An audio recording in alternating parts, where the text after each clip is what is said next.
光臨南豐紗廠。南豐紗廠係香港近代一個由工廠轉型為文創設施十分成功嘅例子。喺重新包裝之下，搖身一變成為養育香港文化創意產業嘅中心。但當我哋回溯翻歷史，原來佢嘅前世今生都充滿住故事。回到1954年，時值香港製造業嘅黃金時代，南豐集團創辦人陳榮華於荃灣白田壩街設立南豐紗廠，當時為香港生產量最高嘅紡織廠，高峰時期其實3000萬磅棉紗。南豐喺附近嘅地段供前6個廠房，以增加生產量。但係到咗80年代，亞洲各地紛紛步入工業化階段，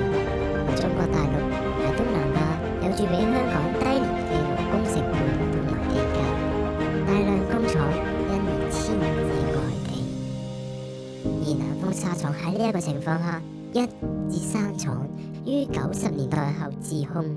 ，4至6廠亦於2008年停止運作，轉為貨倉。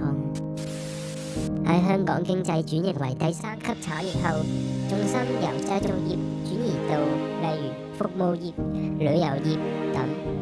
而南豐集團於2014年亦決定將紗廠活化，改變用途作零售服務、藝術文化。零售服務方面，南豐殿堂集多個香港本地文藝創意商鋪，積極推廣手作文藝嘅品牌、環保用品店等，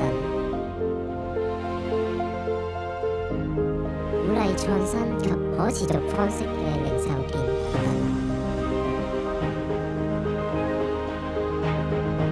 藝術文化方面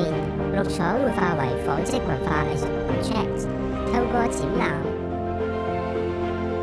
工作坊、